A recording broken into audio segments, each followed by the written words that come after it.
Latest updates ఎప్పటికప్పుడు పొందడానికి big TV WhatsApp channel follow అవ్వండి. లింక్ డిస్క్రిప్షన్ లో ఉంది.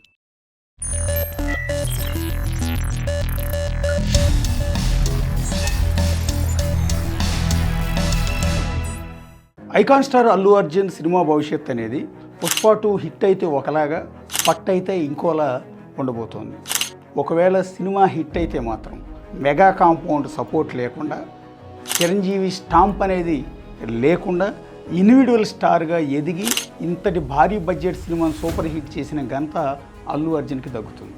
ఒకవేళ ఫట్ అయితే మాత్రం మెగా ఫ్యామిలీ ఆయన్ని క్షమిస్తుందని నేను అనుకోవటం లేదు. మెగా ఫ్యాన్స్ అయితే ఊరుకోరు.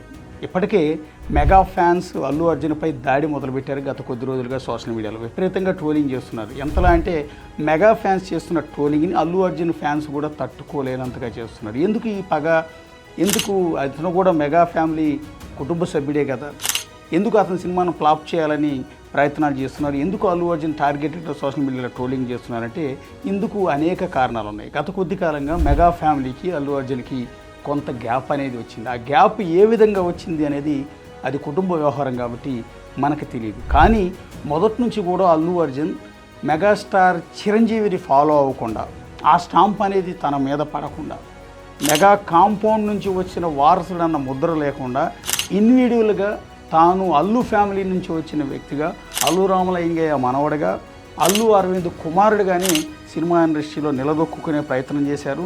సక్సెస్ అయ్యారు. తెలుగు ఇండస్ట్రీలో ఎవరికి దక్కని, ఇంక్లూడింగ్ మెగాస్టార్ చిరంజీవికి కూడా దక్కని జాతీయ ఉత్తమ నటుడి అవార్డును సైతం ఆయన సొంతం చేసుకున్నారు. ఒకప్పుడు ఆయన హేళన చేసిన వారు, విమర్శన చేసిన వారి నోళ్ళు ఈ విధంగా తన రిజల్ట్తో మూయించేశారు అల్లు అర్జున్. ఇక దీనికి తోడు మెగా ఫ్యామిలీకి అల్లు అర్జున్కి మధ్య ఈ గ్యాప్ అనేది ఎందుకు వచ్చిందంటే కొన్ని కారణాలు మనకు బహిరంగంగానే కనపడుతూ ఉంటాయి. ఫ్యామిలీలో ఏం జరిగింది ఏంటో తెలియదు, కానీ ఆయన బహిరంగంగా జరిగే సినిమా ఫంక్షన్స్లో కూడా ఓపెన్గానే కొన్ని విమర్శలు చేసేవారు. పర్టికులర్గా తన ఆడియో ఫంక్షన్స్లో జై పవన్ కళ్యాణ్ అంటూ పవన్ ఫ్యాన్స్ నినాదాలు చేస్తున్న సందర్భంలో 1-2 సార్లు ఆయన బహిరంగంగానే సీరియస్ అయిన సందర్భం కూడా మనం గుర్తుపెట్టుకోవాలి. ఇక దాని తర్వాత 2024 అసెంబ్లీ ఎన్నికల్లో మెగా ఫ్యామిలీ మొత్తం పిఠాపురం వెళ్ళి పవన్ కళ్యాణ్కి మద్దతుగా ప్రచారం చేస్తూ ఉంటే అల్లు అర్జున్ మాత్రం ఇందుకు భిన్నంగా వైఎస్ఆర్ కాంగ్రెస్ పార్టీ అభ్యర్థి నంద్యాల తరపున పోటీ చేస్తున్న శిల్పారావుకి మద్దతుగా ఎన్నికల ప్రచారం చేసి ఒక విధంగా సెన్సేషన్ క్రియేట్ చేశారు. ఇదేంటి, తన సొంత మావయ్య ఒక పార్టీ పెట్టి ఈసారి ఎన్నికల బరిలో దిగుతూ ఉంటే ఆయన తరపున కాకుండా ఆయన అపోజిట్ పార్టీ అయిన వైఎస్ఆర్ కాంగ్రెస్ పార్టీ అభ్యర్థికి ఎందుకు ప్రచారం చేశారన్న చర్చ విపరీతంగా సాగింది. ఆ సందర్భంలో అల్లు అర్జున్ ఇచ్చిన వివరణ ఏంటంటే, తన భార్య స్నేహారెడ్డి, శిల్పారవి వాళ్ళ భార్య ఇద్దరూ కూడా మంచి క్లోజ్ ఫ్రెండ్స్ కాబట్టి తన భార్య చేసిన రిక్వెస్ట్ మేరకు శిల్పారవికి మద్దతుగా ఎన్నికల ప్రచారం చేశానని చెప్పారు. అదే సందర్భంలో దాన్ని కొంత బ్యాలెన్స్ చేసేందుకు అల్లు అర్జున్ పిఠాపురం వెళ్ళి ప్రచారం కూడా చేసి వచ్చినా కూడా మెగా ఫ్యాన్స్ దీన్ని ఎక్కడా కూడా ఉపేక్షించలేదు. కావాలనే అల్లు అర్జున్ పవన్ కళ్యాణ్కి వ్యతిరేకంగా వైసీపీ తరఫున పోటీ చేసిన అభ్యర్థికి మద్దతు పలికారు అంటూ ఆ రోజు నుంచి ఆగ్రహాన్ని వ్యక్తం చేస్తూ ఉన్న నేపథ్యంలో ఇటు చిరంజీవి ఫ్యామిలీకి అల్లు అర్జున్కు మధ్య గ్యాప్ అనేది మరింత పెరిగిందని చెప్పాల్సి ఉంటుంది. ఈ గ్యాప్ను పోవడానికి చిరంజీవి చాలాసార్లు ప్రయత్నాలు చేశారు. కుటుంబం మొత్తాన్ని తీసుకొచ్చి ఒకే వేదిక మీద కూర్చోబెట్టి పండుగ అనేక కార్యక్రమాలు ఏర్పాటు చేసినా కూడా ఈ గ్యాప్ మాత్రం పోవటం లేదు. బేసిక్గా మెగాస్టార్ ఫ్యామిలీ నుంచి వచ్చిన హీరోలు ఎవరైనా సరే అది కేవలం చిరంజీవి వల్లే వచ్చామని, చిరంజీవి వల్లే ఎదిగామని, చిరంజీవి అడుగుజాడల్లో నడుస్తామని ప్రతి వేదిక మీద కూడా మాట్లాడుతూ ఉంటారు. ఇందులో మొహమాటం లేదు, ఇందులో అబద్ధం కూడా లేదు, అంతా వాస్తవమే. మెగాస్టార్ చిరంజీవి అనేది లేకపోతే ఆ వంశవృక్షం ఇంతమంది పెద్ద హీరోల్ని, ఇంతమంది నిర్మాతల్ని, ఇంతమంది నటుల్ని ఉండేవాడు కాదు. ఇదంతా కేవలం చిరంజీవి వల్లే. కానీ అల్లు అర్జున్ మాత్రం ఆ ముద్ర తన మీద వేయొద్దు అన్నట్టుగానే మొదటి సినిమా నుంచి ఇప్పటి వరకు ప్రయత్నాలు చేస్తున్నారు. అలాగని కుటుంబాన్ని ఎప్పుడూ కూడా ఆయన దూరం పెట్టరు, అన్ని ఫంక్షన్స్కి అటెండ్ అవుతారు, కుటుంబ సభ్యులందరితో కూడా బాగానే ఉంటారు. కానీ ఆయనలో ఉన్న ఒక విశేషం ఏంటంటే, ఎక్కడ చిరంజీవి భజన చేయటమో, చిరంజీవి వల్లే తాను ఇండస్ట్రీలో ఉన్నానని చెప్పడం, అంటే మిగిలిన ఆ ఫ్యామిలీ నుంచి వచ్చిన మిగిలిన హీరోల మాదిరిగా చెప్పే ప్రయత్నం ఎక్కడా కూడా చేయరు. తను అల్లు రామలింగయ్య వారసుని పదే పదే చెప్పుకుంటూ ఉంటారు. తద్వారా ఏమైపోయిందంటే కొణిదెల వర్సెస్ అల్లు అన్నట్టుగా 2 వర్గాలుగా ఫ్యాన్స్ అందరూ కూడా సోషల్ మీడియాలో తిట్టుకునే పరిస్థితి వచ్చేసింది. ఒక వర్గం అంతా చిరంజీవితో పాటు వచ్చిన హీరోలందరికీ మద్దతు ఇస్తుంటే ఇంకో వర్గం అంతా అల్లు అర్జున్కి మద్దతు ఇస్తుంది. అయితే ఇక్కడ మనం గమనించాల్సింది ఏంటంటే అసలు అల్లు అర్జున్ మెగా కాంపౌండ్ నుంచి వచ్చిన వ్యక్తి, అల్లు కాంపౌండ్ నుంచి వచ్చిన వ్యక్తి ఇక్కడ మనం చూడాల్సి ఉంటుంది. ఒకవేళ చిరంజీవి ఆశీస్సులతోనే ఇండస్ట్రీలోకి వచ్చాడా? ఎందుకు ఇంత ఆత్మగౌరవం అంటూ అల్లు అర్జున్ ఇండివిజువల్గానే వెళ్తున్నారు? మెగా కాంపౌండ్ సహకారం లేకపోయినా ముందుకు వెళ్తాను అన్నట్టుగానే ఆత్మవిశ్వాసాన్ని ఎందుకు వ్యక్తం చేస్తున్నారు అంటే ఆయనకు ఒక పెద్ద ట్రాక్ రికార్డు ఉంది కాబట్టి. ఎస్, ఆయన ఫ్యామిలీకి ఒక పెద్ద ట్రాక్ రికార్డు ఉంది. ఒక విధంగా చెప్పాలంటే మెగాస్టార్ చిరంజీవి కంటే ముందే అల్లు రామలింగయ్య గారు సినిమా ఇండస్ట్రీలో ఉన్నారు. ఎప్పుడో నాటక రంగంలోని అనేక నాటకాల్లో నటించిన ఆయన గాంధీజీ గారు ఇచ్చిన పిలుపు మేరకు అల్లు రామలింగయ్య గారు స్వాతంత్రోద్యమంలో పాల్గొని జైలుకు కూడా వెళ్ళిన ఘనత ఉంది. ఆ తర్వాత నాటక రంగం నుంచి సినిమా ఇండస్ట్రీలోకి వచ్చిన ఆయన 1030 సినిమాల్లో నటించారు. అర్థమైంది కదా, 1030 సినిమాల్లో నటించారు. కమిడియన్గా, విలన్గా, ఆర్టిస్ట్గా, తండ్రిగా, బాబాయిగా, తాతగా ఆయన చేయని క్యారెక్టర్ అంటూ కూడా లేదు. అల్లు రామలింగయ్య మేనరిజం తెలియని వాళ్ళు అంటూ ఉండరు. తొలితరం నటుల్లో అగ్రజులు అల్లు రామలింగయ్య గారు. హీరోగా సినిమాలు చేసి ఉండకపోవచ్చు, కేవలం సినిమాలో నటించడం అంటే కేవలం హీరో ఒక్కడే కాదు కదా.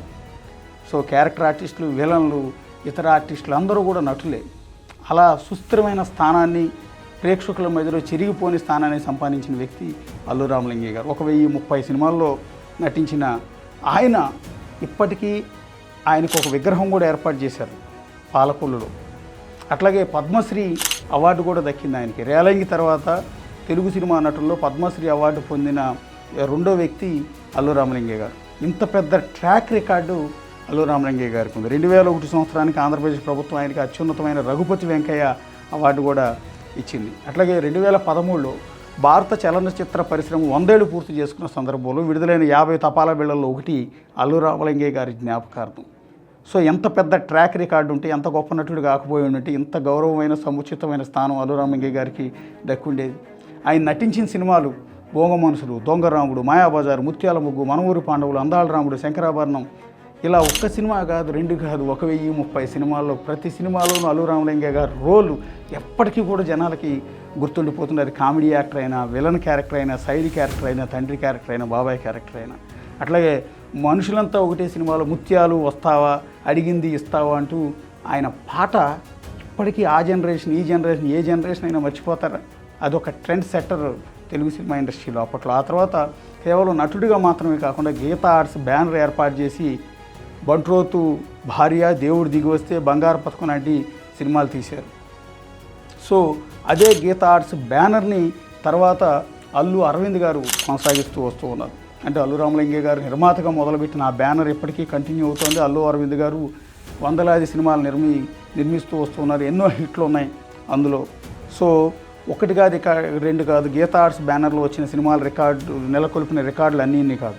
అలాగే గీతా ఆర్ట్స్ బ్యానర్లో నిర్మించిన చిత్రాల్లో హీరోగా నటించిన వాళ్ళు మెగా కాంపౌండ్ నుంచి వచ్చిన వాళ్ళు. అందులో ప్రథముడు చిరంజీవి అని చెప్పాల్సి ఉంటుంది. చిరంజీవి గారితో అనేక హిట్ సినిమాలు నిర్మించారు అల్లు అరవింద్ గారు.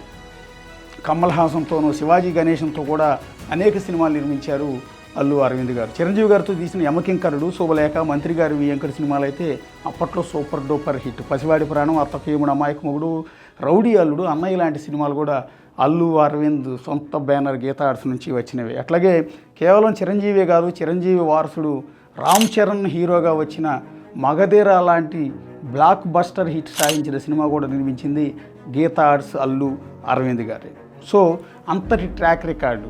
తాతది ఒక ట్రాక్ రికార్డు అయితే తండ్రిది నిర్మాతగా ఇంకో ట్రాక్ రికార్డు. అడపదడప అల్లు అరవింద్ కూడా 1-2 సినిమాల్లో క్యారెక్టర్లు కూడా చేశారు. ఇక అల్లు అర్జున్ తెలిసిందే మనకు 69వ జాతీయ చలనచిత్ర అవార్డ్స్లో ఉత్తమ జాతీయ నటుడిగా తెలుగు సినిమా ఇండస్ట్రీలో ఇంతవరకు ఎవరికి సాధ్యం కాని రికార్డుని నెలకొల్పిన వ్యక్తి అల్లు అర్జున్. అంతేగాని ఆయన బాలనటుడిగా కూడా విజేత సినిమాలో చేశారు. స్వాతిముత్యం లాంటి సినిమాల్లో కూడా చిన్న చిన్న క్యారెక్టర్ని చేశారు. అట్లాగే కె రాఘవేంద్రరావు దర్శకత్వంలో వచ్చిన గంగోత్రి సినిమాతో తెలుగు సినిమా ఇండస్ట్రీలో హీరోగా అడుగుపెట్టారు. గంగోత్రి రిలీజ్ అయిన తర్వాత సినిమా అయితే హిట్ అయింది, కానీ అల్లు అర్జున్ నటన మీద, అల్లు అర్జున్ ఆకారాన్ని చూసి చాలామంది హేళన చేశారు సినిమా ఇండస్ట్రీలో ఉన్నవాళ్ళు కూడా. అల్లు అర్జున్కి భవిష్యత్తు లేదు, ఇకపైన కొనసాగడేమో అని అనుకున్నారు. కానీ ఆ తర్వాత ఎవరైతే హేళన చేశారో వాటన్నిటిని కూడా సరిదిద్దుతూ వాళ్ళందరి నోళ్ళు మూయించుకునే ప్రయత్నం చేశారు తన నటనతో అల్లు అర్జున్. ఆ తర్వాత అల్లు అర్జున్ ఏ విధంగా తన బాడీ లాంగ్వేజ్ మార్చుకున్నారు, ఏ విధంగా 6 ప్యాక్తో తెలుగు సినిమా ప్రేక్షకులను అలరిస్తూ తొలి 6 ప్యాక్ హీరోగా ముద్రపడ్డారు అల్లు రామలింగయ్య వారసుడిగా వచ్చిన ఈ అల్లు అర్జున్. ఇంకా ఆ తర్వాత ఆర్య లాంటి సినిమాలు కావచ్చు, బన్నీ లాంటి సినిమాలు కావచ్చు. బన్నీ సినిమా వచ్చిన తర్వాత చాలామంది తన పేరును బన్నీ అని మార్చేసుకున్నారు. ఇప్పుడు సినిమా ఇండస్ట్రీలో ఉన్న బన్నీ వాసు ఆ విధంగా ఈయన పేరుని తన పేరు ముందు పెట్టుకున్న వ్యక్తి. కేవలం తెలుగులో మాత్రమే కాదు, మలయాళంలో, కన్నడలో కూడా ప్రాణం ఇచ్చేంతగా ప్రేమించేంత అభిమానులు అల్లు అర్జున్కి ఉన్నారు. అట్లా ప్రతి సినిమాలో కూడా ఏదో ఒక ప్రత్యేకత, నటనలో వైవిధ్యం, డ్యాన్సు, ఇలా ఒక స్టైల్ స్టార్గా, ఐకాన్ స్టార్గా ముందుకెళ్ళారు అల్లు అర్జున్.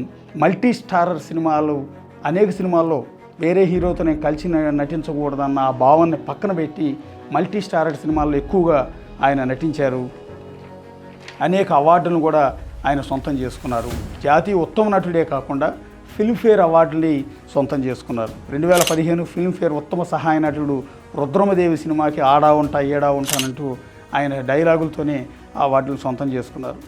అట్లాగే ఇప్పటి వరకు 25కు పైగా సినిమాల్లో నటించిన అల్లు అర్జున్ పుష్ప 2 తర్వాత భవిష్యత్తు ఏంటనేదే ఇప్పుడు విపరీతమైన డిస్కషన్ నడుస్తుంది. 100 కోట్ల బడ్జెట్తో పాన్ ఇండియా హీరోగా ఈ సినిమా మీద భారీ అంచనాలు ఉన్నాయి. ఎందుకంటే పుష్ప 1 సాధించిన హిట్ అనేది, ఆ రికార్డులు అనేది మనందరికీ కూడా తెలుసు. ఆ ఎక్స్పెక్టేషన్తో ప్రేక్షకులంతా కూడా బాహుబలి 1 తర్వాత బాహుబలి 2 కోసం ఎదురు చూసినట్టు, KGF 1 తర్వాత KGF 2 కోసం ఎదురు చూసినట్టు, ఇన్నేళ్ల తర్వాత మరోసారి దేశవ్యాప్తంగా అల్లు అర్జున్ పుష్ప 1 తర్వాత పుష్ప 2 కోసం ఇప్పుడు ఎదురు చూస్తున్నారు. కాకపోతే సినిమా మీద కొంత వ్యతిరేకత కూడా ఉంది. ఎందుకంటే రెడ్ శాండిల్ స్మగ్లింగ్ చేస్తున్న వ్యక్తిని హీరోగా మీరు ఎట్లా ప్రమోట్ చేస్తారంటూ కొంతమందిని విమర్శించారు, కోర్టులో కేసులు వేశారు. సో వివాదాలన్నీ కూడా నడుస్తూనే ఉన్నాయి. అయినా కూడా మేము చెప్పాలనుకున్న అంశం వేరు. సో అక్కడ రెడ్ శాండిల్ అంశాన్ని మీరు బూచిగా చూపించొద్దంటూ ఇప్పటికే సినిమా ఇండస్ట్రీ వాళ్ళు, ఆ సినిమా సంబంధించిన వాళ్ళు చెప్పే ప్రయత్నం చేసినా కూడా ఆ ఒక్క నెగిటివిటీ మాత్రం ఉంది. హీరో రెడ్ శాండిల్ స్మగ్లర్గా కాకుండా వేరే పాత్రలో నటించుంటే బాగుండేది అన్నట్టుగా కొంతమంది సలహాలు, సూచనలు ఇస్తున్నారు. సో ఇన్ని వివాదాల నేపథ్యంలో ఇప్పుడు పుష్ప 2 రిలీజ్ అవుతోంది. అదే క్రమంలో మెగా ఫ్యామిలీ సపోర్టు లేకుండానే సినిమా ముందుకెళ్తోంది. మేము మొట్టమొదటి చెప్పినట్టు ఈ సినిమా హిట్ అయితే అల్లు అర్జున్ భవిష్యత్తు ఒకలాగా, ఫట్ అయితే ఆయన భవిష్యత్తు ఇంకొకలాగా ఉండబోతోంది. దీన్ని ఏ విధంగా ఫేస్ చేయబోతున్నారు, ఏం జరగబోతుందని ప్రేక్షకులు నిర్ణయించబోతున్నారు.